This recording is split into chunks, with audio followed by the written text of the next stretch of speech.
ظهر الفساد في البر والبحر بما كسبت أيدي الناس ليذيقهم بعض الذي عملوا لعلهم يرجعون.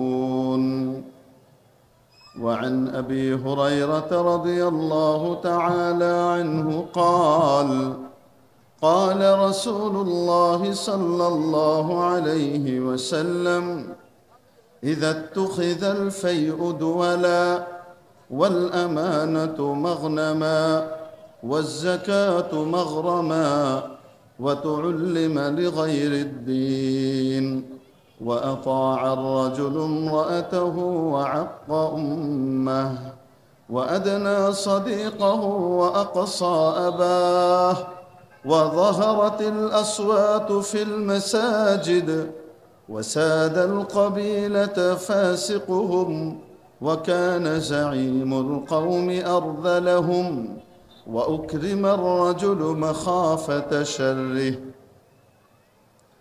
وظهرت القينات والمعازف وشربت الخمور ولعن آخر هذه الأمة أولها فليرتقبوا عند ذلك ريحا حمراء وزلزلة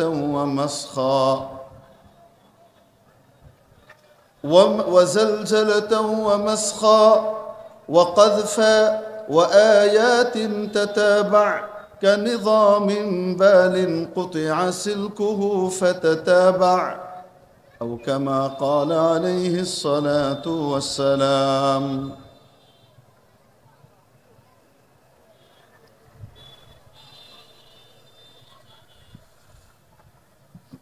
وزلزلة وخسفا ومسخا وقذفا أو كما قال عليه الصلاة والسلام। ঐতিহ্যবাহী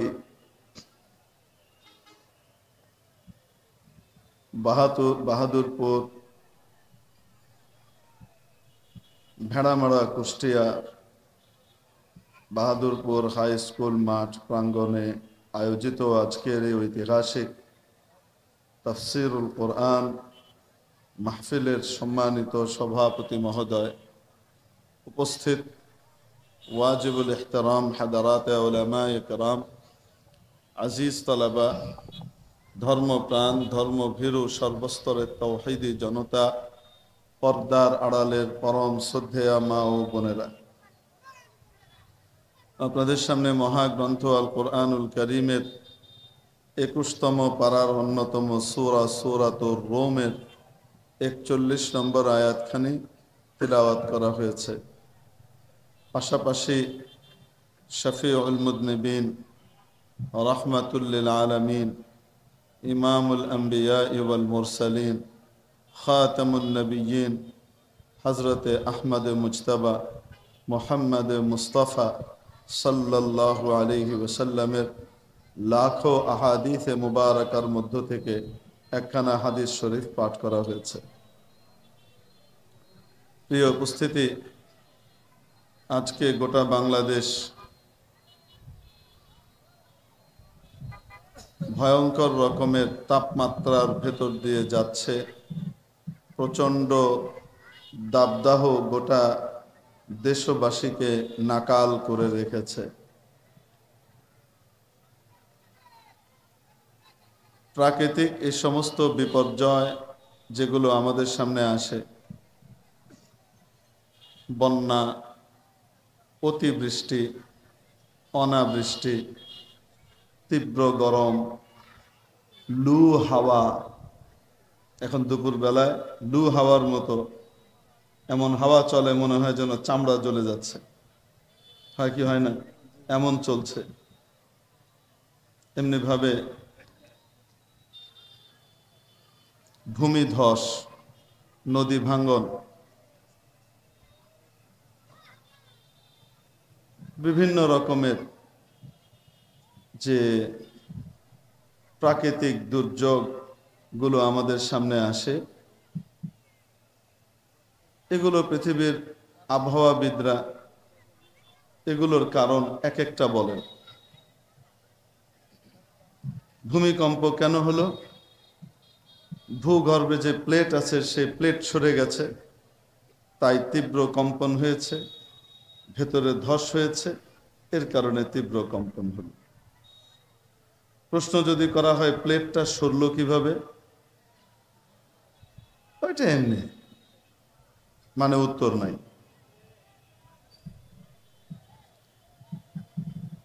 আপনি যদি জিজ্ঞেস করেন আবহাওয়াবিদকে বৃষ্টি কিভাবে হয়, হচ্ছে বৃষ্টি হবার জন্য মৌসুমী বায়ু আসে। মৌসুমী বায়ু আসলে তখন কি হয়, মেঘের ভিতরে এক ধরনের রাসায়নিক বিক্রিয়া হয় এবং সেক্ষেত্রে আস্তে করে কি হয়, জমাট মেঘ তরল হয়ে মানুষের সামনে মাথার উপরে নেমে আসে, এভাবে বৃষ্টি হয়। তো ভাই মৌসুমী বায়ু কিভাবে হয়? এটা প্রাকৃতিক নিয়মে আসে। বুঝাতে পারিনি মনে হয়। তো বস্তুবাদী যে ব্যক্তির দৃষ্টি বস্তুর উপর নিবদ্ধ, বস্তুর স্রষ্টা বাস্তব আল্লাহ পর্যন্ত যার দৃষ্টি পৌঁছে না, এরকম ব্যক্তির কাছে এগুলোর আসলে পূর্ণাঙ্গ কোনো জবাব নাই। যেতে যেতে গিয়ে একটা বস্তু পর্যন্ত থেমে যাবে। ভাই প্রচন্ড দাবদাহ কেন হচ্ছে? বাতাসের শুষ্কতার হার বেড়ে গেছে, আর্দ্রতার হার কমে গেছে, বৃষ্টি হচ্ছে না, ইত্যাদি। এই সেই কারণে বন্ধ হয়ে আছে, তাপ বেড়ে গেছে। পৃথিবীতে গাছের সংখ্যা কমে গেছে, মেরু অঞ্চলে উষ্ণতা বেড়ে গেছে, সেই উষ্ণতার ছাপ এখানে এসে পড়ছে। আব্বাজান তাই যদি হয়, তাহলে মেরু অঞ্চলের এই উষ্ণতার ছাপ 7 সমুদ্র 13 নদী পার হয়ে বাংলাদেশে এসে থাবা মারল, আর সবসময় যেখানে থাকে সেই আরব অঞ্চলে সেখানে উষ্ণতার ছাপ কমে যাচ্ছে কেন?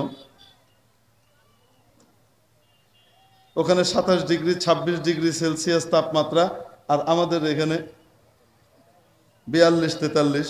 যেখানে 50 ডিগ্রি সেলসিয়াস তাপমাত্রা থাকে যে সমস্ত অঞ্চলে, সে সমস্ত অঞ্চলে এখন 38 ডিগ্রি সেলসিয়াস তাপমাত্রা, আর আমাদের এখানে কি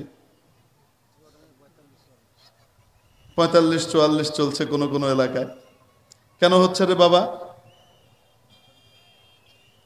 মেরে মোহতারাম দোস্ত, এই সব কিছু বিষয়গুলোকে জিজ্ঞেস করলে বস্তুবাদী বস্তু পর্যন্ত গিয়ে থামবে, প্রকৃতি পর্যন্ত থামবে। সব শেষে যে উত্তরটা, এরপরে আর কোনো উত্তর নাই, এটা প্রকৃতির খেলা।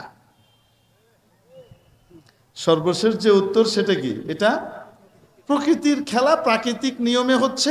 ভাই প্রাকৃতিক নিয়মেই যদি হয়, তাহলে অন্যান্য বছর তীব্র গরম হলো না, এখন হঠাৎ তীব্র গরম কেন আসলো? এটা প্রকৃতির ইচ্ছা, খেলা। তো প্রকৃতিটা কি জিনিস বলেন তো দেখে? এই প্রকৃতিটাকে তৈরি করেছে কে? বস্তুবাদীর দৃষ্টি বস্তু পর্যন্ত গিয়ে সীমাবদ্ধ হয়ে যায়, আর বাস্তববাদীর দৃষ্টি বস্তুকে পার করে বস্তুর স্রষ্টা আল্লাহ পর্যন্ত, বাস্তব পর্যন্ত গিয়ে পৌঁছে যায়। এজন্য বাস্তববাদী বলবে যে কোরআন আমাদেরকে বাস্তবতা শিখিয়েছে, নবীজির হাদিস আর সুন্নাহ আমাদেরকে বাস্তবতার তালিম দিয়েছে। যে উত্তর বিজ্ঞানীদের কাছে নাই, সেই উত্তর কোরআন আর সুন্নাহ আমাদেরকে অনেক আগেই দিয়ে রেখে দিয়েছে। ঠিক ঠিক। কারণ তাদের দৃষ্টি বস্তু পর্যন্ত সীমাবদ্ধ, আর কোরআন সুন্নাহওয়ালার দৃষ্টি বস্তুর স্রষ্টা বাস্তব আল্লাহ রাব্বুল আলামিন পর্যন্ত গিয়ে পৌঁছে। ওই জ্ঞানের সাথে তার জ্ঞানের সম্পর্ক হয়ে যায়। শুধু গবেষণালব্ধ জ্ঞান, অভিজ্ঞতার আলোকে চর্চিত যে জ্ঞান, সেই জ্ঞান পর্যন্ত তাদের দৃষ্টি থাকে না। তাদের দৃষ্টি এই সব কিছুকে পার করে এই সব কিছুর স্রষ্টা মাওলা পর্যন্ত পৌঁছে যায়। এগুলো কেন হয়? সূরা রোমের 41 নম্বর আয়াতে রব্বুল আলামিন ইরশাদ করেছেন, যাহারাল ফাসাদু ফিল বাররি ওয়াল বাহর, স্থলে এবং জলে যত রকমের অনাসৃষ্টি দেখা দিচ্ছে, যত রকমের সমস্যার উদ্ভব ঘটছে, বিমা কাসাবাত আইদিন নাস, এগুলো সব মানুষের হাতের কামাই। মানুষের কামাই করা বস্তুই তারা দেখতে পায়। হযরত জিবরিল আমিন আলাইহিস সালাম যখন নবীজিকে সাথে করে নিয়ে মেরাজে গমন করছিলেন, উপরে যাওয়ার সময় নবীজি সাল্লাল্লাহু আলাইহি ওয়াসাল্লাম দেখতে পেলেন নিচ থেকে কালো কালো কি যেন দ্রুত গতিতে উপরের দিকে আকাশের দিকে যায়, এবং আকাশ থেকে কালো কালো কি যেন নিচের দিকে নামে। জিজ্ঞেস করলেন, বন্ধু জিবরিল, এগুলো কি যায়, কি নামে? হযরত জিবরিল আলাইহিস সালাম উত্তর দিলেন, আল্লাহর পেয়ারা হাবিব, যেগুলো নিচ থেকে উপরে উঠতে দেখছেন এগুলো হলো জমিনবাসীর আমল। কোন জনপদবাসীর আমল। আর উপর থেকে যেটা নামতে দেখছেন সেটা হলো সেই আমল অনুযায়ী উপরওয়ালার ফয়সালা। আমল যদি ভালো যায় ফয়সালাও ভালো আসে, আমল যদি খারাপ যায় ফয়সালাও তেমনই আসে। রব্বুল আলামিন এটাই বলে দিলেন, বিমা কাসাবাত আইদিন নাস, মানুষের হাতের কামাইয়ের কারণেই এই সমস্যাগুলো দেখা দেয়, উপদ্রবগুলো দেখা দেয়, দুর্যোগগুলোর ঘটা ঘটে। এগুলো মানুষের হাতের কামাই। একই জিনিস এক অঞ্চলের জন্য স্বাভাবিক আর অন্য অঞ্চলের জন্য আযাব। আরবের মানুষ তাপে অভ্যস্ত। তারা 48 ডিগ্রি সেলসিয়াস, 50 ডিগ্রি, 52 ডিগ্রি সেলসিয়াসের ভিতরে কি করে? চলাফেরা করে। তারা ওই তাপে অভ্যস্ত, কিন্তু পানিতে অভ্যস্ত না।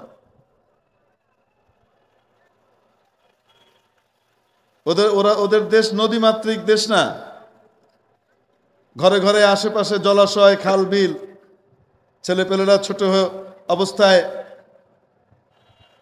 একটু বড় হলেই তারপরে গিয়ে স্কুলের সামনে যে বিশাল পুকুর আছে সেই পুকুরের সামনে, বড় দিঘির সামনে গিয়ে, বয়স এত অল্প যে কাপড়ও নিয়ে আসবে যে এত কিছুরও দরকার নেই, সেই প্যান্টটা খুলি বাস লাভ দিয়ে ঝাঁপ দিয়ে পড়লো, পড়ি গোসল টোসল করি, আবার উঠি, ঝেড়ি টেড়ি প্যান্টটা পরি বাড়ি চলে আসলো। বলেন না কেন? হয় কি হয় না? এরা পানিতে অভ্যস্ত। হাঁসের মতো ভাতে মাছে বাঙালি না, তো মাছ খেতে খেতে অভ্যস্ত। তো মাছ আল্লাহ এমন জায়গাতেই দেন যে সমস্ত জায়গাতে পানিরও কি থাকে, ব্যাপকতা থাকে। তো আমাদের জন্য পানি তেমন প্রবলেমের না, পানিতে আমরা অভ্যস্ত। ইভেন আমাদের দেশে যদি বন্যাও হয়, তাহলে সেই বন্যাতে ফসলের ক্ষতি হয়, কিন্তু ছেলেপিলি খুব খুশি হয়। বলেন না কেন?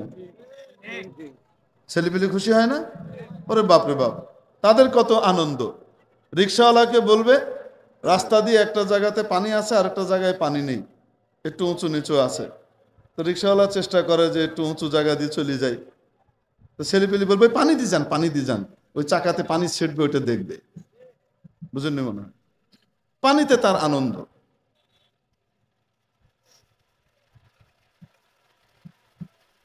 কিন্তু তাপে অভ্যস্ত না বাংলাদেশের মানুষ। আর ওই অঞ্চলের মানুষ তাপে অভ্যস্ত, পানিতে অভ্যস্ত না। ওদেরকে আল্লাহ তাআলা দিয়েছেন আচ্ছা তরসে পানির আযাব, নে খা। তোদের ক্ষমতা আঁকড়ে থাকার কারণে শয়তানদের সাথে তাল মিলিয়ে জীবন কাটাচ্ছিস। ফিলিস্তিনের মুসলমানের পাশে দাঁড়াতে পারছিস না। ফিলিস্তিনের ছোট্ট ছোট্ট শিশুরা হাতে বোতল নিয়ে পানি নেয়ার জন্য দাঁড়িয়ে আছে, তাতেও তোমাদের মন গলে না। তোমার ক্ষমতার মসনদ লাগবে। তোমার ইসলাম, মুসলমান এবং মানবতার পক্ষে দাঁড়াবার মতো ক্ষমতা তোমার নাই, মুরদ তোমার নাই। ঠিক আছে, তোমাদের জন্য পাঠালাম পানি। ওদের পানি বন্ধ করে সৃষ্টি, তো ওই পানি তোদেরকে দিলাম, নে পানি নে। এমন বন্যা হয়েছে, সুবহানাল্লাহ। দেখেছেন না? দেখেন নাই? আবার ঠিক তার বিপরীত দিকে ছোট্ট ছোট্ট বাচ্চারা পানির কষ্টে ভুগছে। এদের জন্য দায়ী কারা? ইসরায়েল। ইসরায়েলের খুঁটির জোরকে আমেরিকা আর ব্রিটেন, ইহুদি এবং তাদের দোসর যারা, এদের পণ্য বর্জন তুমি করতে পারো না, ওদের পকেটে তুমি পয়সা পাঠাও। তুমি ইউনিলিভারের পণ্য ছাড়তে পারো না, তুমি কোক, স্প্রাইট, ফান্টা ছাড়তে পারো না, তুমি মিরিন্ডা আর পেপসি ছাড়তে পারো না, তুমি তাদের পানি কিনলে এবং তাদের পানি অ্যাকোয়াফিনা ছাড়তে পারো না, তুমি তাদের নেসলে কোম্পানির জিনিস ছাড়তে পারো না, কিটক্যাট চকলেট ছাড়তে পারো না। ওদের কোম্পানির বিভিন্ন মাল তোমাদের কাছে বিক্রি করে, আর ওদের ব্র্যান্ডগুলো তোমাদের এখানে কোম্পানি খুলে রেখে দিয়েছে। এখানকার মালিকও তোমাদের, এখানকার কর্মচারীও তোমাদের, এখানে উৎপাদনও হচ্ছে তোমাদের, কিন্তু ওই মালটার নাম ওদের ব্র্যান্ড ব্যবহার করবার কারণে বছরের লাভের একটা অংশ ওদেরকে পাঠাতে হয়। এইভাবে আমার আপনার টাকা ওদের পকেট পর্যন্ত যায়, আর ওই টাকা দিয়ে ওরা গুলি বোমা থেকে শুরু করে যা ইচ্ছা তাই করে, আর ওগুলো দিয়ে আমার আপনার মুসলমান ভাই বোনকে হত্যা করে। ও মুসলমান, ও বাংলাদেশের মুসলমান, তুমি তোমার জিভ সামলাতে পারলা না। ফিলিস্তিনের মুসলমানের ছোট ছোট বাচ্চাদের পানির পিপাসা, খুদ পিপাসা আর অভাব তোমাকে নাড়া দিল না। ঠিক আছে, যেমন পানি ওখানে নাই, পানি তোমাদের জন্য এখানেও বন্ধ করে দেওয়া।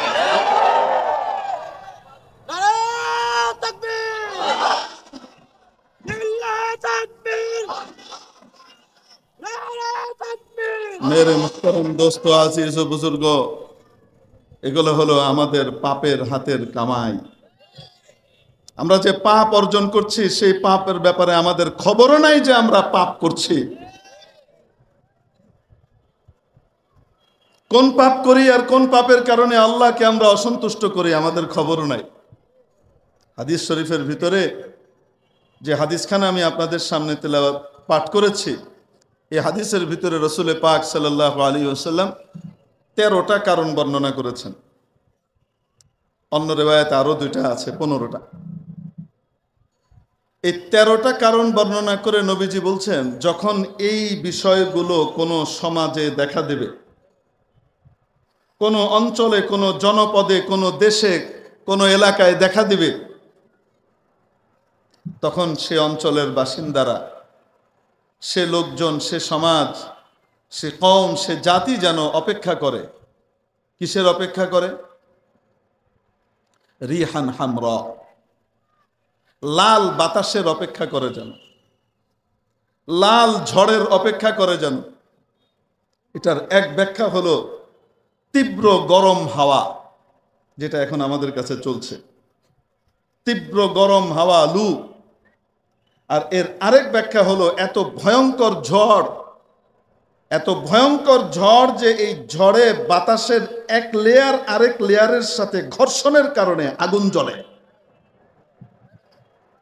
আমরা তখন ছোট, তখন মানিকগঞ্জের সাটুরিয়াতে একটা ঝড় হয়েছিল। আশপাশের অঞ্চলে ঝড় নাই, কিন্তু ওখানে ঘূর্ণিঝড় হয়েছিল। ঘূর্ণিঝড়ের অবস্থা এমন ছিল, তাণ্ডবটা এমন ছিল, সকালবেলায় দেখা গেছে বাড়িঘর তো সব উড়ে গেছে, যার যারটা যাওয়ার। আপনার টিউবওয়েল আছে না, নলকূপ, 300 ফুট 400 ফুট গভীরে থাকা পাইপ সহ এই পুরা নলকূপকে বাতাস টেনে উঠিয়ে ফেলেছে, উঠিয়ে নারিকেল গাছে পেঁচিয়ে দিয়েছে। সকালবেলায় দেখছে এই পুরা পাইপ নলকূপ সহ নারকেল গাছে কি আছে, পেঁচিয়ে আছে। আপনি বলেন তো দেখি ঝড়টা কেমন ছিল? যারা ওই সময় ওই ঝড় দেখেছিল, প্রত্যক্ষদর্শীদের বিবরণ ছিল, আমরা আকাশে আগুন জ্বলতে দেখেছি, আমাদের বাড়ির উপরে বাতাসের মধ্যে আগুন জ্বলতে দেখেছি। রিহান হামরা, তীব্র ঝড়, ভয়ঙ্কর ঘূর্ণিবায়ু, ঝঞ্ঝাবায়ু। ও জালজালাতান, তারা যেন ভূমিকম্পের অপেক্ষা করে। ও খাসফা, তারা যেন ভূমি ধসের অপেক্ষা করে। হঠাৎ কোনো জায়গাতে ভূমি ধস হলো, নদী ভাঙ্গন ভূমি ধস না? বলেন না কেন? পাহাড় ধস ভূমি ধস না?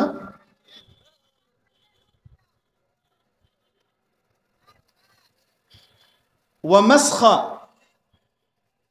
চেহারা বিকৃতির যেন অপেক্ষা করে। চেহারা একদম বান্দরের মতো হয়ে যাবে, শুয়োরের মতো হয়ে যাবে, এটা নয়। আল্লাহ তাআলা কোন কোন এলাকায় চাইলে এমন করেও দিতে পারেন।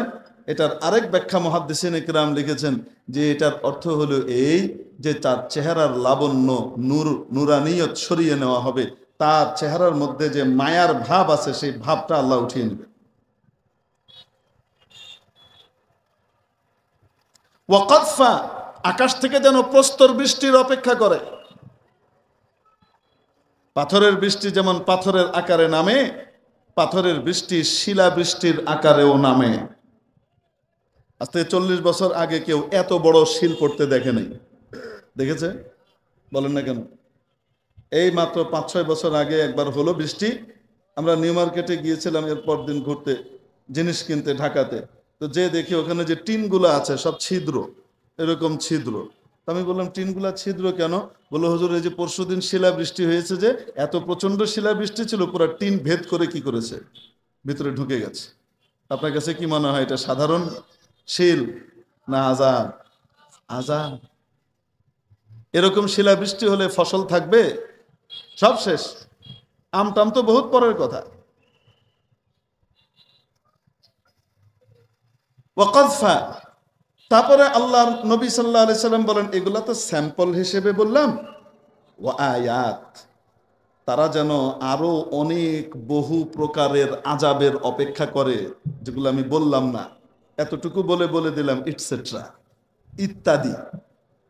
ওয়া আয়াতিন তাতাবা, ওই জাতি ওই কওম যাদের ভিতরে এই সমস্যাগুলা দেখা দিবে, এই দোষগুলা দেখা দিবে, তারা যেন অপেক্ষা করে একের পর এক আযাবের। এই মাত্র এক রকমের আযাব সামাল দিয়ে উঠতে না উঠতেই আরেক রকমের আযাব, ওটা সামাল দিতে না দিতেই আরেক রকমের আযাব, ওটা সামাল দিতে না দিতেই আরেক রকমের আযাব। বুঝতে পারি না মনে হয়? তাতাবাউ কানিযামিন বালিন কুতিআ সিলকুহু ফাতাতাবা। নবীজি বলেন এমন ভাবে এগুলো একটার পর একটা আসতে থাকবে যেমন একটি পুরনো মালা, যে মালাটির সুতো পুরনো হয়ে গেছে, আর পুরনো হওয়ার কারণে সেটা ছিঁড়ে গেছে। আমাদের ভাষায় আমরা বোঝানোর জন্য বললাম, মনে করেন তসবিহ। তসবিহ যদি হঠাৎ কারো হাত থেকে ছিঁড়ে যায়, তখন দানাগুলা যে পড়ে আটকানো যায় না? বুঝার আগে টপাটপ টপাটপ করতে থাকে। তো মালা ছিঁড়ে গেলে ওরকম টপাটপ টপাটপ কি করতে থাকে? মুক্তাগুলা দানাগুলো পড়তে থাকে। নবীজি বলছেন এমন ভাবে আযাব গজবগুলো আসতে থাকবে যেমন ভাবে একটি পুরনো মালার সুতো ছিঁড়ে যাবার কারণে যেমন একটার পর একটা top top top top top top top top করে পড়তে থাকে, রোধ করা যায় না, ঠেকানো যায় না, আটকানো যায় না, ঠিক তেমনি ভাবে অপ্রতিরোধ্য গতিতে একের পর এক আল্লাহর আযাব তাদের উপরে আসতে থাকবে। কেন আসবে? তাদের এই কাজগুলার কারণে, এই হাতের কামাইয়ের কারণে। মেরে মুহতারাম দোস্ত, ইস্তেসকার নামাজ তো কম হচ্ছে না, ইস্তেসকার নামাজ তো কম হচ্ছে না, কিন্তু তারপরেও কাঙ্ক্ষিত বৃষ্টির দেখা কিন্তু মিলছে না। তাপ প্রবাহের মধ্যে ঘাটতি আসছে না, তাপমাত্রা কমছে না। কেন? তাপমাত্রা কমে নাই। তাপমাত্রা যতক্ষণ না কমবে, তাপমাত্রাও ততক্ষণ কমবে না। মাথায় রাখতে হবে।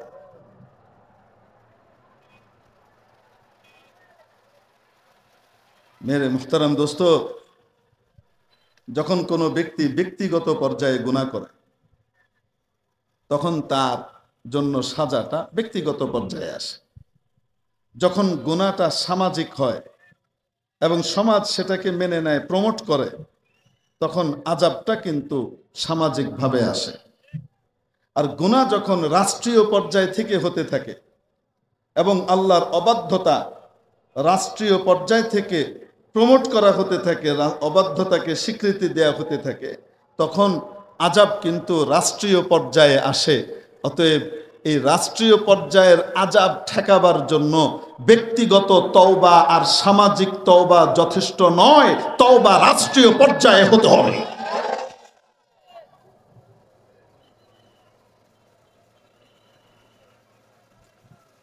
সমকামিতাকে প্রমোট করবার জন্য যখন ব্যবস্থা করে দেওয়া হয়, রাষ্ট্রীয়ভাবে যখন তার পৃষ্ঠপোষকতা করা হয়, আর এমন সব মৌলবী আবুল ফজল ফয়জিদেরকে দিয়ে ওই সিলেবাস দেখানো হয়, শরীফ শরীফার গল্পে কোনো প্রবলেম আপনারা খুঁজে পান কিনা? খুঁজে পাইনি। কেন? আবু জেহেলের কাছে বিক্রি হয়ে গেছে।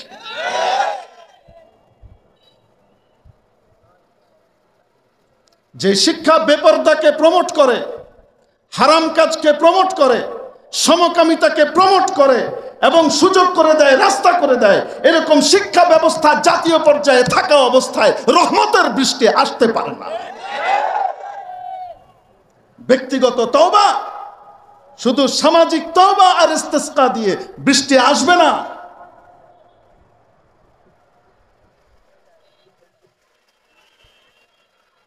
আমরা কোনো ধর্মের আচার আচরণ পালনে বিরোধী নই। আমাদের এই বাংলাদেশ গণতান্ত্রিক দেশ, এই দেশে প্রত্যেক ধর্মের অনুসারীরা তাদের ধর্মীয় আচরণ যেগুলো আছে সেগুলো তারা স্বাধীনভাবে পালন করতে পারে, ঠিক কি ঠিক না? আজ পর্যন্ত কোনোদিন দেখেছেন হিন্দুদের কালী পূজা, সরস্বতী পূজা, তারপরে শ্মশান পূজা ইত্যাদির সময় আলেম ওলামারা, মাওলানা সাহেবরা, তৌহিদি জনতা রাস্তায় নেমে বাধা দিয়েছে, না পূজা করতে দেওয়া হবে না? আজ পর্যন্ত দেখেছেন? করছে কি করছে না? করছে। এদেশে এটা অবারিত। এদেশের জাতি, এদেশের সমাজ এভাবেই অভ্যস্ত যে সাম্প্রদায়িক সম্প্রীতির উপরেই তারা বিদ্যমান। মেরে মুহতারাম দোস্ত, বৌদ্ধরা তাদের আচার আচরণ পালন করছে না, ধর্মীয় আচার বিচার।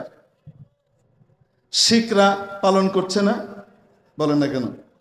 মাশাআল্লাহ, ঢাকা ইউনিভার্সিটিতে সবগুলোই হচ্ছে।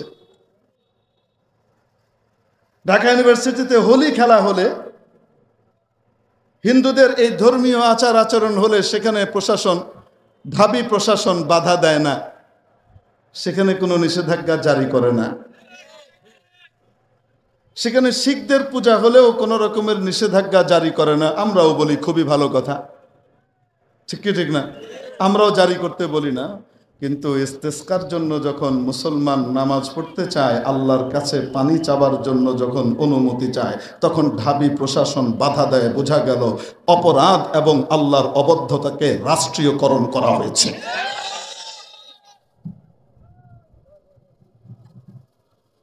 রাষ্ট্রীয় অপরাধ, এটার দায় মুক্তি শুধুমাত্র ব্যক্তি এবং সামাজিক তওবার দ্বারা হবে না, রাষ্ট্রীয় পর্যায়ের তওবা লাগবে, না হলে হবে না। মেরে মুহতারাম দোস্ত, আজিজ ও বুজুর্গ, আফসোস লাগে যে আলহামদুলিল্লাহ আমাদের মাননীয় প্রধানমন্ত্রী মুসলমান, শালীন পোশাক পরেন, প্রতিদিন সকালবেলায় কোরআনে কারিম তেলাওয়াতের মাধ্যমে দিনের কার্যাবলী শুরু করেন বলে শুনেছি। 5 ওয়াক্ত নামাজ পড়েন, একাধিক মানুষের কাছে শুনেছি, এবং আল্লাহ রহমতে তাহাজ্জুদ পড়েন বলেও শুনেছি। এরকম ইসলামের অনুরাগী এই ধরনের একজন প্রধানমন্ত্রীর আমলে ঢাকা ইউনিভার্সিটির ঘাড়ে, কর্তৃপক্ষের ঘাড়ে ধরে কয়টা মাথা যে তারা ইসলামের বিরুদ্ধে আদেশ জারি করে এবং মুসলমানদের ধর্মীয় আচার অধিকার পালনে বাধা প্রদান করে, এত বড় মাথা তাদের ঘাড়ে কিভাবে গজালো, এই প্রশ্ন কিন্তু আমাদেরকে তাড়িত করে, ঠিক কি ঠিক? আজকে গোটা দাবদাহের জন্যে জাতির গুনাহ যেমন ভাবে দায়ী, এই ধরনের ঢাবি প্রশাসনের আবু জেহেলের অনুচর আর অনুসরী চেলাবেলারাও তেমনি ভাবে দায়ী। তো আমি আপনাদেরকে কি বলবো, কি কি গুনাহের কারণে আযাব একের পর এক আসতে থাকে? আমি খুব সংক্ষেপে একটা একটা করে বলে যাই, কারণ হযরত আল্লামা শেখ হাসান জামিল সাহেব দামাত বারাকাতুহুম তাশরিফ নিয়ে আসবেন আধা ঘন্টার মধ্যে ইনশাআল্লাহ। আপনাদের কাঙ্ক্ষিত সম্পদকে ব্যক্তিগত সম্পদ হিসেবে বিবেচনা করা হবে। সম্পদ রাষ্ট্রের, কিন্তু এটাকে মনে করা হচ্ছে কি সম্পদ? ব্যক্তিগত সম্পদ। অর্থাৎ ব্যক্তিগত সম্পদ মানুষ যেভাবে ইচ্ছা সেভাবে ব্যবহার করতে পারে। রাষ্ট্রীয় সম্পদ, জনগণের সম্পদকে যখন মানুষ নিজের মনে করে ব্যবহার করবে, জনগণের অধিকার ক্ষুণ্ণ করবে, তখন। আলহামদুলিল্লাহ আমাদের বাংলাদেশে এটা নাই। আল্লাহর রহমতে এখানে রাষ্ট্রীয় সম্পদকে কখনো ব্যক্তিগত সম্পদ হিসেবে ব্যবহার করা হয় না। সচিব সাহেবের মেয়ের বিয়েতে মাশাআল্লাহ পুরা মন্ত্রণালয়ের গাড়ি যা আছে সব চলে যায়, সেগুলা মেহমানদের আনা নেওয়াতে ব্যবহার কখনো হয় না। কি বলেন আপনারা?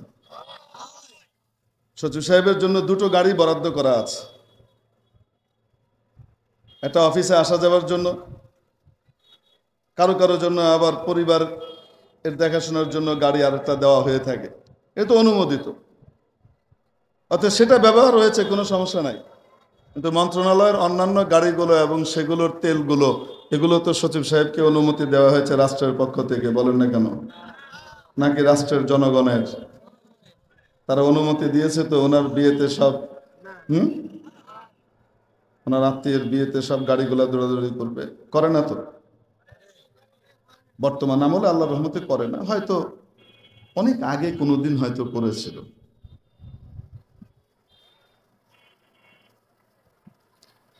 নাম্বার 1, যখন রাষ্ট্রীয় সম্পদকে ব্যক্তিগত সম্পদ মনে করা হবে। নাম্বার 2, ওয়াল আমানাতু মাগনামা, গচ্ছিত সম্পদ আমানতকে বন্টনকৃত গনিমতের মাল মনে করা হবে। ফাই বলতে এখানে গনিমতের মাল বন্টন পূর্ব মালকে বোঝানো হয়েছে। গনিমতের মাল যুদ্ধলব্ধ সম্পদ, এটা যতক্ষণ পর্যন্ত বন্টন করা হয় নাই ততক্ষণ কি কেউ মালিক হয়েছে? না, এটা রাষ্ট্রের। এটা রাষ্ট্রের। দুয়ালা ব্যক্তিগত সম্পদ মনে করা, এখান থেকে এই অর্থ বেরিয়েছে। ওয়াল আমানাতু মাগনামা, এবং আপনারা জানেন যুদ্ধলব্ধ সম্পদের ভিতরে যখন নাকি আমির নির্ধারিতভাবে বন্টন করে কাউকে কিছু দেন, বন্টন প্রক্রিয়ার অংশ হিসেবে যখন কেউ পায়, তো সে সেটার মালিক হয় কি হয় না? তার জন্য কে এটা হারাম না হালাল? হালাল। কেমন হালাল? উত্তম হালাল। নবী পাক সাল্লাল্লাহু আলাইহি ওয়াসাল্লামের ইরশাদ যে পৃথিবীতে হালাল তো বহু স্তরের বহু রকমের আছে, আতিয়াবুল হালাল, সবচেয়ে পবিত্র এবং উন্নত হালাল হলো দুটি, একটি হলো গনিমতের মাল, আরেকটি হলো হাদিয়া।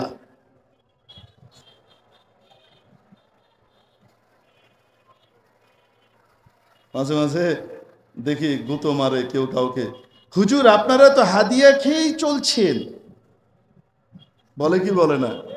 আমরা বলি কিয়ামতের দিন এই স্বীকৃতিটাই আল্লাহর ওয়াস্তে আল্লাহর সামনে দিয়ে দিও, আমার পার পাওয়ার জন্য আর কিছু লাগবে না। কারণ তুমি স্বীকৃতি দিয়েছ যে আমি সবচেয়ে উত্তম হালাল নিয়ে দুনিয়া কাটাচ্ছি, ঠিক কি ঠিক না? বুঝে না তো, যেটা দিয়ে গালি দেয় ওটাই যে আসলে পজিটিভ জিনিস এটা বুঝে না।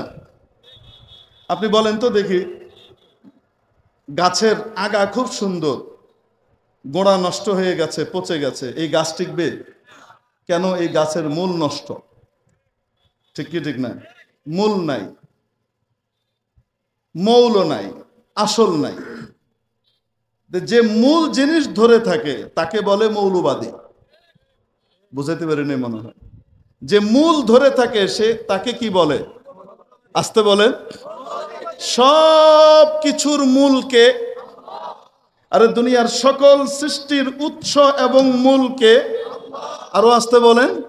তো যে আল্লাহকে ধরে থাকে সে আসলে মৌলবাদী, ঠিক কি ঠিক না?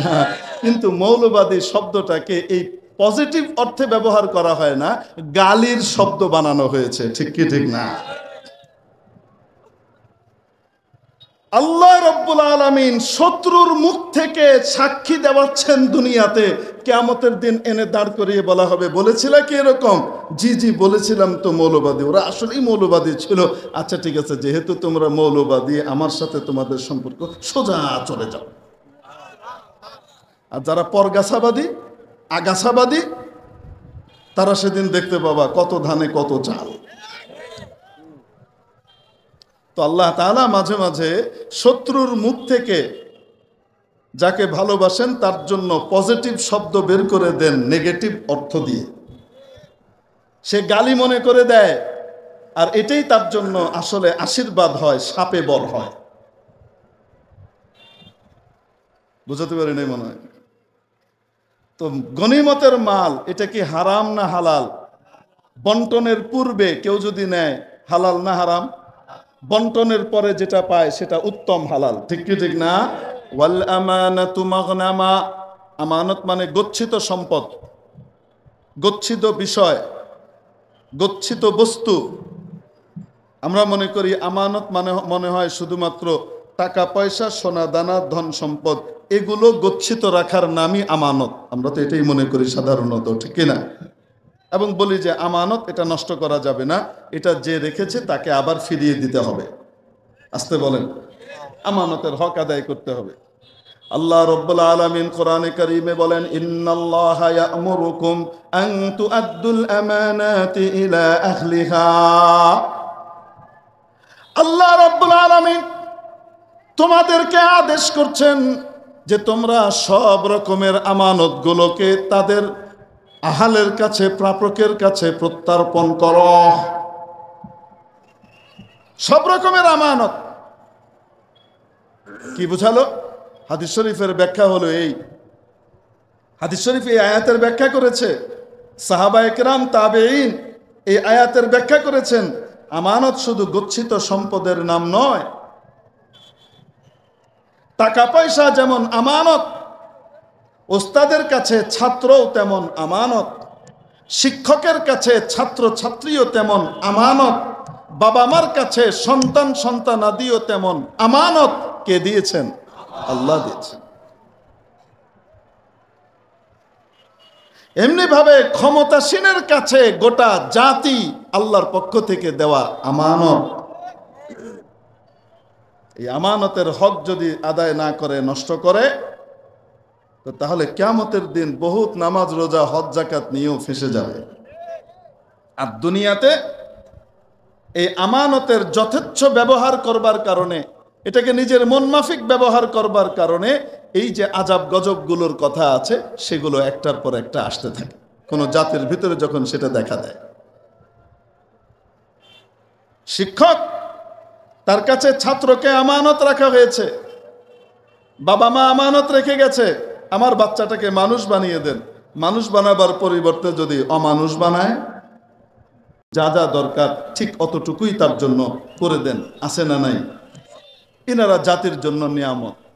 আবার ঠিক বিপরীত দিকে এমন ডাক্তার সাহেবও আছেন, টেস্ট লাগে হলো 2টা, রোগটা নির্ণয় করবার জন্য লিখে দিছে 22টা।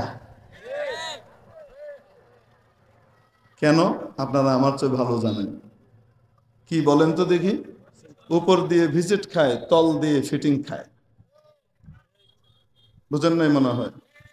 এইরকম ডাক্তার যদি হয় তো তাহলে বুঝতে হবে এইরকম মহাশিক্ষিতর কারণে এই আজাব গজবগুলো জাতির মধ্যে আসতে থাকে, আমানত নষ্ট করেছে। আবার দেখেন কোন ডাক্তার যদি আপনাকে 22টা টেস্ট লিখে দেয়, তাহলে আবার বলেন না এটাও মনে হয় সেই 2 নম্বরই রে। কারণ হতে পারে আপনার ওই রোগটা নির্ণয় করবার জন্য ডাক্তার সাহেব অনেক চেষ্টা করার পরও দেখলেন 45টার উপরে টেস্ট করানো দরকার। বিদেশে গেলে, আপনি ইন্ডিয়াতে গেলে, এখানে ওখানে গেলে আপনাকে 45টা টেস্ট করিয়ে তারপরে সে রিপোর্ট দেখে ইয়ে করবে। ডাক্তার সাহেব আপনার সঙ্গতের দিকে দেখে অনেক চিন্তা ভাবনা করে কমিয়ে এনে একদম 22টা দিয়েছেন, এমনও তো হতে পারে। ঠিক কি ঠিক না? এই জন্য কেউ দিলেই আবার খারাপ ধারণা করেন না, মনে হয় ডাক্তার সাহেব তলে তলে ফিটিং খেতেছে। কুধারণাও করা ঠিক না। প্রত্যেকে যার যার মতো জানে যে সে আমানতের খেয়ানত করছে না আমানত ঠিক মতো আদায় করছে। আসতে বলেন, ঠিক কি ঠিক না? সরকারি কর্মকর্তার কাছে দাপ্তরিক কর্মকাণ্ড আমানত, জাতির কল্যাণার্থে তাকে নিয়োগ দেওয়া হয়েছে। আসতে বলেন, ঠিক কিনা?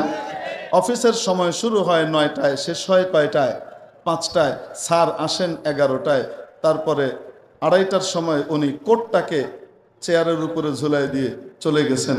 উনি ঘুরে বেড়াচ্ছেন, পিএস বলে দেয় স্যার আসে, অপেক্ষা করেন। 5টা পর্যন্ত অপেক্ষা করার পরে দেখা যায় স্যার আসে নাই, স্যার বিশেষ মিটিংয়ে ব্যস্ত হয়ে গেছেন। স্যার তো 2:30টার সময়ে চলে গেছেন এবং ধোকা দেওয়ার জন্য কোট একটা রেখে গেছেন। এরকমও স্যার অফিসার আছে না নাই? এই সমস্ত অফিসারদের কারণে ঝড় বৃষ্টি আসে, অনাবৃষ্টি হয়, খরতাপে জাতি মরে, লু হাওয়ার শিকার হয়, অতিবৃষ্টি হয়, বন্যা হয়, ভূমিধস হয় এবং বিভিন্ন রকমের প্রাকৃতিক দুর্যোগ হয়।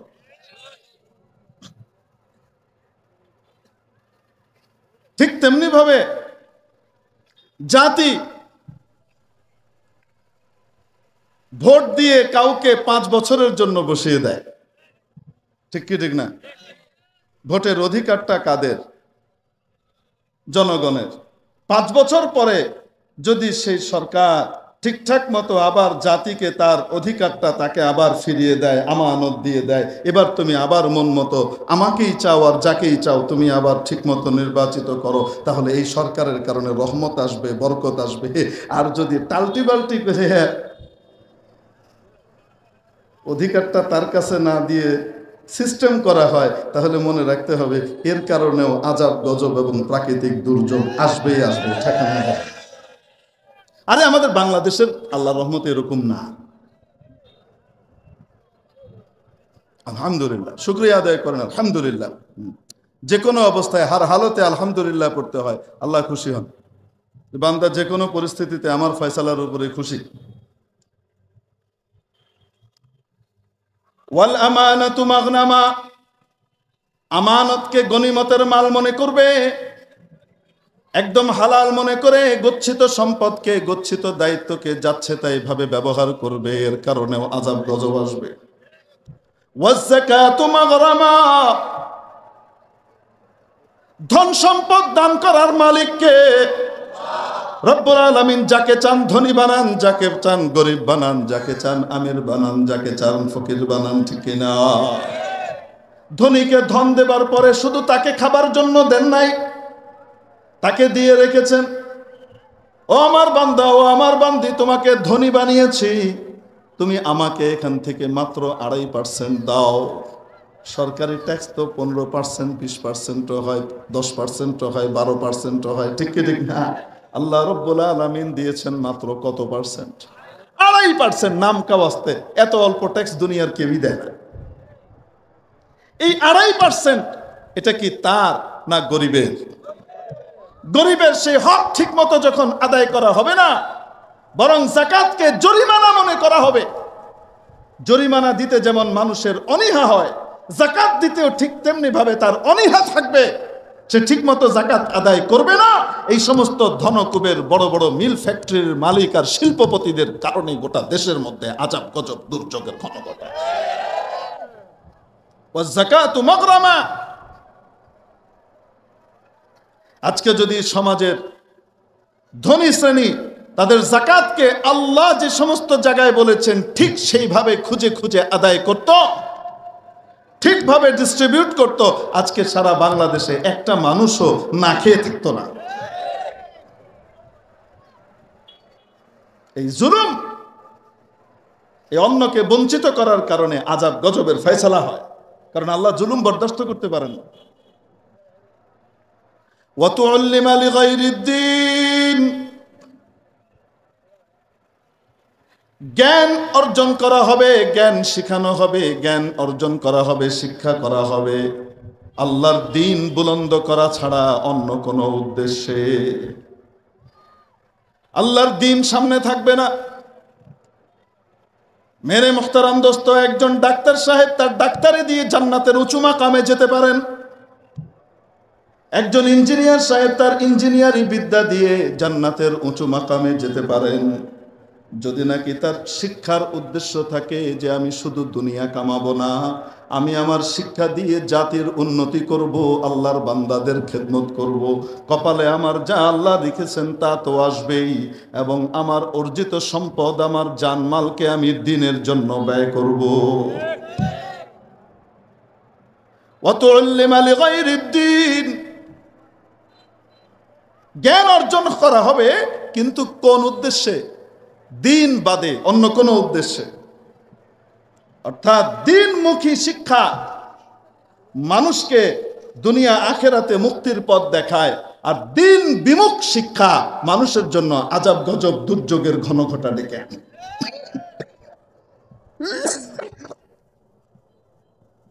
বলেন তো দেখি, যে ইঞ্জিনিয়ার সাহেব জ্ঞান অর্জন করছেন এই উদ্দেশ্যে আমি জাতির উপকার করব, মানুষের খেদমত করব, আল্লাহকে খুশি করব, আমার এই জ্ঞান দিয়ে আমি দ্বীন ইসলামের উপকার করব, দ্বীন ইসলামের খেদমতে নিজেকে নিয়োজিত করব, এরকম ইঞ্জিনিয়ার সাহেব ভুয়া ভাউচার বানিয়ে রাষ্ট্রের কোটি কোটি টাকা লোপাট করবেন।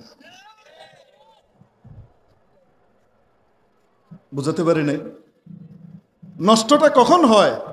যখন সামনে দিন থাকে না, ইসলাম থাকে না, আখিরাত থাকে না, আল্লাহ থাকে না, শুধু দুনিয়া শুধু দুনিয়া শুধু দুনিয়া থাকে। কাফেরের চিন্তা চেতনা তার মাথায়, আসলে মুসলমান কিন্তু চিন্তা চেতনা কাফেরের, কর্মপন্থা কাফেরের।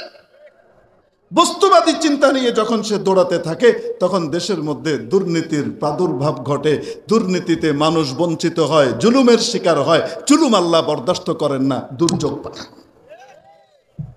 ফলাফল সবাইকে ভোগ করা লাগে। وأطاع الرجل امرأته وعق أمه।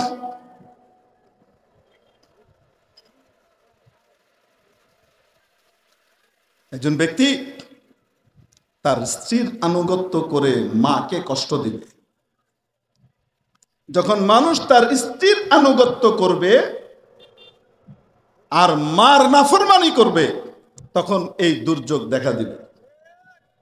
দুই একজন ঠিক বলেছে, সরকারের বিরুদ্ধে যখন হয়েছে তখন জোরে ফাটায় ফেলছে। মানে সবসময় খালি অন্যের ঘাড়ে যাক, এটাতে আমরা খুশি। আর আমরা যে আকাম কুকাম করব, সেগুলোর কারণে কোনো সমস্যা হয় না। কি বলেন আপনারা? আমাদের সমাজে নাই তো এরকম যে বউয়ের আনুগত্য করে মাকে কষ্ট দেয়, এরকম লোক নাই তো? তাহলে আমাদের নিজেদেরকে ঠিক করার দরকার আছে না নাই? শুধু ইস্তেসকার নামাজ দিয়ে পানি আসবে না।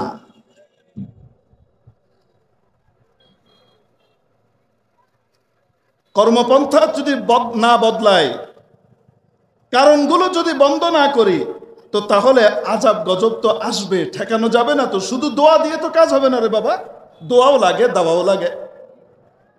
এক ব্যক্তি হুজুরের কাছে এসছে, হুজুর আমার জন্য দোয়া করেন, আমার জন্য খুব ভালো একটা ছেলে হয়, ভালো একটা সন্তান হয়, একটু দোয়া করেন। হুজুর দোয়া করে দিছি, আল্লাহ তাকে তুমি নেক সন্তান দান করো। প্রতি মাসে এসে দোয়া চায়। 2-2.5 বছর পার হওয়ার পরে হুজুর জিজ্ঞেস করলেন, বাবা এখনো বাচ্চা হয় নাই? না। হুজুরের নিজের দোয়ার ব্যাপারে কনফিডেন্স আছে, যত দোয়া করি আল্লাহর রহমতে আল্লাহ তো কবুল করেন, এরটা হচ্ছে না কেন, ব্যাপারটা কি? তো হুজুর একটু জিজ্ঞেস করছেন, বিয়ে শাদী কবে করছো, কতদিন হয়েছে? হুজুর বিয়ে তো করি নাই। তো বিয়ে করে নাই, সারাদিন হুজুরের কাছে বাচ্চার দোয়া করাইলে আব্দুল কাদের জিলানী আর আবু বকর সিদ্দিক রাদিয়াল্লাহু আনহু এসে দোয়া করলো, কাজ হবে? বলেন না কেন? মাধ্যম তো গ্রহণ করতে হবে, মায়ের নাফরমানি বন্ধ করতে হবে, মাকে খুশি করতে হবে। তার অর্থ এই নয় যে বউয়ের উপরে জুলুম করতে হবে। আবার এই অর্থ নিয়েন না যে মাকে খুশি করতে গিয়ে বউয়ের উপরে কি করা, জুলুম করা। এটার অনুমতিও শরীয়ত দেয় নাই। হ্যাঁ, বউয়ের হক বউয়ের মতো আদায় করতে হবে, মায়ের হক মায়ের মতো আদায় করতে হবে। টক্কর লেগে যদি কোনোভাবে প্রাধান্য না দিয়ে নাই পারা যায়, তাহলে প্রাধান্য কাকে দিতে হবে? মাকে দিতে হবে, বউকে বুঝাইতে হবে। তুমি একটু বুঝো, একসময় তুমিও মা হবা, আল্লাহ তোমাকেও ইনশাল্লাহ অনেক বিনিময় বদলা দিবেন। আসতে বলেন। বউকে ঠিক রেখে মাকে বোঝানো নয়, বরং মাকে ঠিক রেখে বউকে বোঝানো। বউয়ের হক নষ্ট করা যাবে না, মায়ের হক নষ্ট করা যাবে।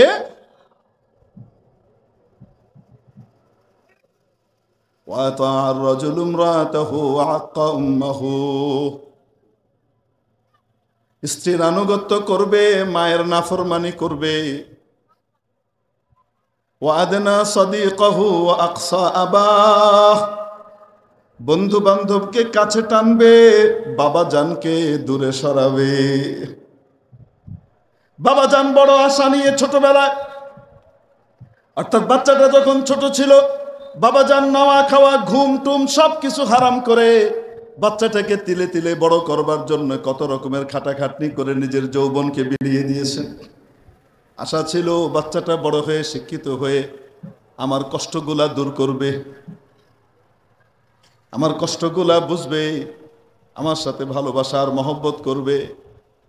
শিক্ষিত হয়ে ছেলে এখন অফিসে যায়, অফিসার সাহেব হয়েছেন, ব্যবসায় যায়, বড় ব্যবসায়ী হয়েছেন। এদিকে বাবা অপেক্ষা করে, যত বয়স বাড়তে থাকে তত বেশি সন্তানকে দেখার জন্য আকুলতা, ব্যাকুলতা, অস্থিরতা মানুষের ভিতরে বাড়তে থাকে। যারা বাবা হয়েছে, মুরব্বী হয়েছে, তাদেরকে জিজ্ঞেস করেন, বাচ্চাটাকে একবার দেখার জন্য ছটফট করে যে কখন আসবে একটু দেখবো। বুঝেন নাই মনে হয়? ছেলে এসে তার বাবাকে দূরে সরায়, বাবাকে কাছে টানে না। ওই যে মাচার ভিতরে এদিক ওদিক ক্লাবের ভিতরে গিয়ে সময় কাটায়। বাবা অপেক্ষা করে, বাবার সামনে এসে একটু খেদমত করে গল্প করে, বাবাকে খুশি করার মতো সময় তার হয় না। ওয়াদনা সাদিকাহু ওয়া আকসাবা, বন্ধুকে কাছে টানবে, বাপকে দূরে সরাবে। বন্ধুকে খুশি করতে গিয়ে বাপকে কষ্ট দিবে, বাপের অধিকার নষ্ট করবে। বন্ধুর পেট ভরে আর বাবার পেট হালকা করে, খবর নাই তার। এইরকম বাচ্চার কারণে, এরকম মানুষের কারণে দুনিয়াতে এই আযাব গজবগুলো আসতে থাকে। আমাদের মধ্যে এরকম কেউ নাই তো? যদি থাকি তওবা করে ফেলবো, ইয়া আল্লাহ ভুল করেছি, আর করব না ইনশাআল্লাহ। পারবো না? বদলাতে হবে, শুধরাতে হবে, নাহলে পানি আসবে না, তাপ যাবে না, দাবদাহ যাবে না। ওয়াযাহারাতিল আসওয়াতু ফিল মাসাজিদ, মসজিদের ভিতরে হই হট্টগোল, শোরগোল শুরু হবে। মসজিদ কার ঘর? আরো আসতে, খুব পাকা দালান সুন্দর করে যে মসজিদ বানানো হয় সেটা তো আল্লাহর ঘর, কিন্তু যেটা ওই যে বেড়ার হয় সেটা আল্লাহর ঘর না। মসজিদ যদি বেড়ার হয় সেটাও আল্লাহর ঘর, সেটাও বাদশার বাড়ির চাইতেও বেশি দাম। আসতে বলেন ঠিক কি ঠিক না? অনেক আল্লাহর ঘর। আপনি যদি প্রধানমন্ত্রীর বাড়িতে যান, মনে করেন আপনি ওয়েটিং রুমে বসা, আর ওখানে হঠাৎ এসিটা নষ্ট হয়ে গেছে। কি নষ্ট হয়ে গেছে? এসি নষ্ট। গরমে ঘামছেন, কি করবেন আপনি? চিৎকার চেঁচামেচি করবেন তো, হ্যাঁ এসি ঠিক নাই, কিছু নাই। দায়িত্বশীলকে, তাদের কোনো খবর নাই, এদেরকে কেন চাকরিতে রাখছে? বলেন না কেন? এরকম করবেন? কি করবেন? একদম সভ্য ভদ্র সিভিলাইজড হয়ে, এক কি বলবো আপনাকে, ওবিডিয়েন্ট হয়ে বসে থাকবে। ঘেমে নিয়ে যাচ্ছে কেন? সে জানে সিসি ক্যামেরার অন্তরালে, মনিটরে প্রধানমন্ত্রী হঠাৎ তাকিয়ে এইখানকার ফোকাসটা দিতেও পারেন, দেখতেও পারেন। উনি যেন দেখেন যে আমি ওনার জন্য ঘামছি, কষ্ট করছি, কিন্তু আমার ভেতরে কোনো রকমের বিকার নাই, আমি খুব খুশি। যাওয়ার পরে জিজ্ঞেস করছে, আপনি তো একদম ঘেমে গিয়েছেন, এসিটা মনে হয় নষ্ট হয়ে গিয়েছে। না, ইটস ওকে, কোনো অসুবিধা নাই, গরম তো আমাদের চলে। বলেন না কেন? কেন? প্রধানমন্ত্রীর বাড়ি বলে কথা, আপনার কাছে প্রধানমন্ত্রীর দাম আছে। প্রধানমন্ত্রীর সিসি ক্যামেরায় দেখিয়ে, যত কষ্টই হোক না কেন, ভদ্রতা দেখিয়ে কৃত্রিম, বাইরে এসে আবার গালি দিচ্ছে, শালার গেছিলাম এখানে, এসিটা পর্যন্ত নাই, ফকির কোথাকার। বাইরে এসে গালি দিলেও এখানে বিশাল ভদ্র হয়ে থাকে। আছে না নাই দুনিয়াতে এমন মানুষ? কিন্তু আল্লাহর ঘরে সিসি ক্যামেরা নাই তো, নাই তো। উনি দেখেন না তো? না, সবকিছু দেখেন, সবকিছু দেখেন। উনি আমাকে দেখছেন, সবসময় আমাকে নজরে রেখেছেন। মসজিদে এসে আমি আল্লাহর ঘরের মর্যাদা ভুলে যাই, এখানে এসে হই হট্টগোল, চিৎকার চেঁচামেচি শুরু করি, এটা কেন্দ্রিক ওইটা কেন্দ্রিক। একটু মাত্র কোনো কারণে ফ্যানটা ছাড়তে দেরি হয়েছে, ওখানে একটু ইমাম সাহেব, মুয়াজ্জিম সাহেব ফ্যান ছাড়েন না কেন সময় মতো? বেতন খান শুধু হালাল হবে? পুরি বাবা, এরমও নেককার পরহেজগার আছে না নাই? বলেন না কেন? এই শোরগোল আর হট্টগোলকারী মসজিদে যে হই হট্টগোল করে, তার কারণে আযাব গজব আসে। আল্লাহ আমাদেরকে মসজিদে আল্লাহর গোলাম হয়ে যাবার, দাস হয়ে যাবার তৌফিক দান করেন। ওখানে মনিবগিরি দেখাবার প্রবণতা থেকে আমাদেরকে মুক্তি দান করেন বলে আমি। ওয়াযাহারাতিল আসওয়াতু ফিল মাসাজিদ ওয়াসাদাল কাবিলাতা ফাসিকুহুম। কয়টা গিয়েছে মনে আছে? 7টা গিয়েছে। এই যে এখন এখানতে যাবে, যাওয়ার পরে জিজ্ঞেস করবে কেমন ওয়াজ হলো? হয়েছে মোটামুটি। মোটামুটি কেমন? না, ভালোই বলছে। কি বলছে? তা তো মনে নেই। এমন যদি হয় তাহলে তো দুঃখজনক। কয়টা গিয়েছে? 7টা। ওয়াসাদাল কাবিলাতা ফাসিকুহুম, 8 নম্বর।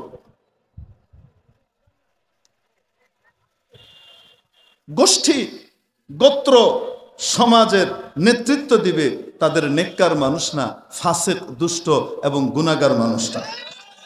আল্লাহর অবাধ্য মানুষটা তাদের নেতৃত্বে আসবে।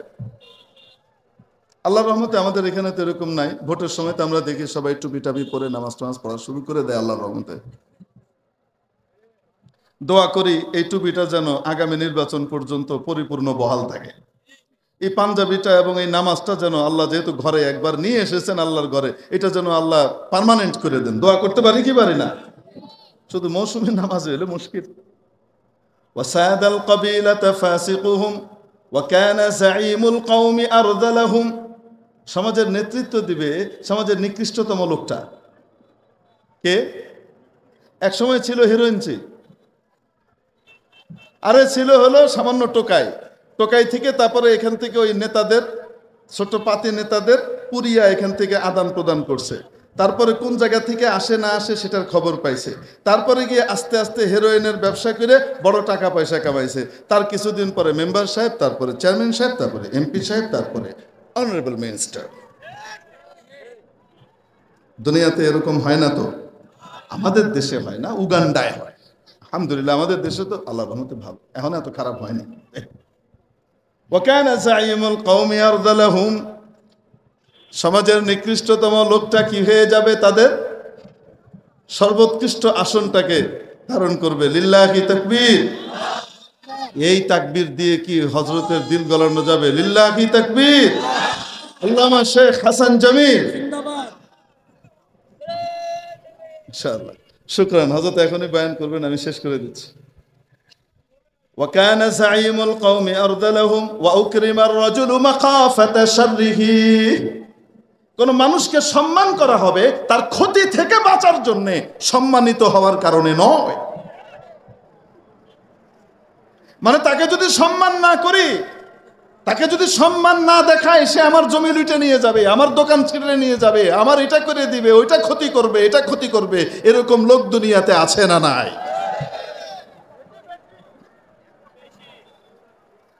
ওয়াযহারাতিল কাইনাতু ওয়াল মাআজিফ। গায়ক গায়িকা এবং বাদ্যযন্ত্রের প্রাদুর্ভাব ঘটবে। আল্লাহ নবী বলেন যখন এটা হবে তখন ওই আযাব গজব আসবে। অতএব সংস্কৃতি মন্ত্রণালয়কে বলবো, সুস্থ সংস্কৃতির চর্চা করুন। যেই সংস্কৃতির কারণে আযাব গজব আর বন্যা জলোচ্ছ্বাস আসে, ভূমিকম্প আসে, এই সংস্কৃতির নামে অপসংস্কৃতি বন্ধ করুন। গায়ক গায়িকা আগের চেয়ে কমেছে তো, বলেন না কেন? বাদ্যযন্ত্র কমেছে তো, তো তাহলে আল্লাহর রহমত খুব দ্রুত আসবে।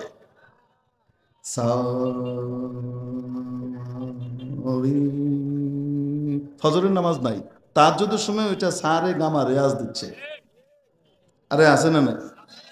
আল্লাহ সহি বুঝ দান করেন, হেদায়েত দান করেন। বুঝে না, বুঝে না, আল্লাহ সহি বুঝ দান করেন, আমাদেরকেও বুঝাবার তৌফিক দান করেন।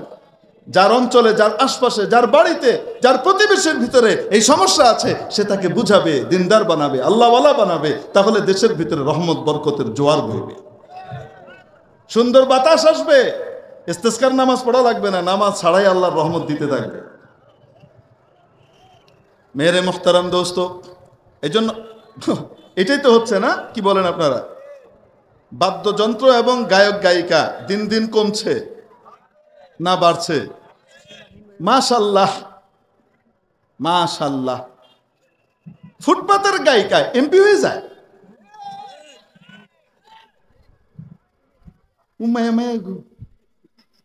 আবার প্লট বরাদ্দ হয়, ফ্ল্যাট বরাদ্দ হয়, যেগুলো সরকারি ইয়ে থেকে, জাতীয় গৃহ সংস্থান থেকে, রাজুক থেকে, এগুলোর ভিতরে বিভিন্ন কোটা থাকে। সরকারি চাকরিজীবী, ডাক্তার, ইঞ্জিনিয়ার, বিজ্ঞানী, শিল্পী, অভিনেতা, এই কোটা আছে। কিন্তু আলেম ওলামা, মুফতি, ইমাম, খতিব, দিনদার, নামাজি, এরকম কোটা আজ পর্যন্ত দেখেছেন? তো প্রমোট করছে তো আযাব গজব। সর্বক্ষেত্রে এই অবস্থা। কাকে ধরবেন, কাকে বলবেন? তানহামা দাগ দাগ সুদ পুম্বা কুজা কুজানে হাম। গোটা শরীরই তো কেটে জখমি হয়ে গেছে। কোনটার সাথে কোনটা সেলাই দিয়ে আটকাবো? পট্টি কিসের উপরে দিব? ওই জায়গায় তো নাই। ওয়া শুরিবাতিল খুমুর। নবী সাল্লাল্লাহু আলাইহি ওয়াসাল্লামের বাণীর ধারাবাহিকতা দেখেন, মদ্যপান বেড়ে যাবে, বিভিন্ন রকমের নেশাদ্রব্য খাওয়া শুরু হবে। ওয়া শুরিবাতিল খুমুর। নেশাদ্রব্য কমছে তো আল্লাহর রহমতে, না বাড়ছে? নেশাদ্রব্য কমছে না বাড়ছে? আসতে বলেন। বাড়ছে। আর এই নেশার দ্রব্য বাড়ে কিভাবে? মদ খাওয়ার অভ্যাস মানুষের ভিতরে বাড়ে গান বাদ্যের মাধ্যমে। এই জন্য গান বাদ্য এবং বাদ্যযন্ত্র, গায়ক গায়িকার পরপরই শুরিবাতিল খুমুর, মদ্যপানের কথা আনা হয়েছে। আপনি দেখবেন মাশাআল্লাহ, অ্যাক্ট্রেসরা, শিল্পীরা এটাকে কোনো খারাপ কিছু মনে করে না। বহু আগ থেকে যখন আমাদের বাংলাদেশে মদ পান বড় জঘন্য মনে করা হতো, এলিট শ্রেণীতেও, তখনও অভিনেতা অভিনেত্রী তো একটু খাবি, বুঝেন নাই মনে হয়। প্রয়াত মরহুম হুমায়ুন আহমেদ সাহেব, লেখক, উনি এক অভিনেতা সম্পর্কে লিখেছেন, প্রশংসা করতে গিয়ে লিখেছেন যে আপনারা জানেন যারা এই লাইনে আছে তারা কম বেশ লাল পানি কালো পানি খায়, কিন্তু এই ছেলেটা কখনো এগুলা স্পর্শ করে না এবং 5 ওয়াক্ত নামাজ পড়ে। উনি প্রশংসা করতে গিয়ে লিখেছেন। তো ওনার কথা থেকে পাওয়া গেছে, কেউ বলতে পারবেন না যে হুজুর বানিয়ে বানিয়ে বলেছে। আমি ওনার লেখা একদম দেখিয়ে দিতে পারবো আপনাকে। উনি লিখে গিয়েছেন যে এগুলা মাশাল্লাহ খায়, অন্যদের আগে এরা বেশি খায়। কেন? বাদ্যযন্ত্র এবং এই অশ্লীল গান ইত্যাদির কারণে মানুষের দিলের ভিতরে ইমানের নূর কমে যায়, নেফাকের বীজ বপন হয় এবং এর মাধ্যমে গুনাহের নিকৃষ্টতম স্তর এই মদ খাওয়ার দিকে মানুষ ধাবিত হয়। এজন্য যে সমস্ত বাড়িতে অপসংস্কৃতির বাক্স বন্ধ করতে পারবেন না, সে সমস্ত বাড়িতে 2 দিন পরে ওই জিনিস ঢুকলে আটকাতেও পারবেন না। আল্লাহ হেফাজত করুক আমাদেরকে, বলে আমিন। তারপর এই উম্মতের শেষের অংশ এসে প্রথম অংশকে গালিগালাজ করবে। ওরা হাদিস টাদিস বোঝেনি, ওদের কাছে ছিল না, সব হাদিস আমাদের কাছে আছে। ইমাম আবু হানিফা, শাফি, ওনারা কি বুঝেছেন? ওনারা অত কিছু বোঝেননি। মাযহাব মারা যাবে। কে কাকে গালিগালাজ করে, আল্লাহ আমাদেরকে হেদায়েত করুন, বুঝার তৌফিক দান করুন।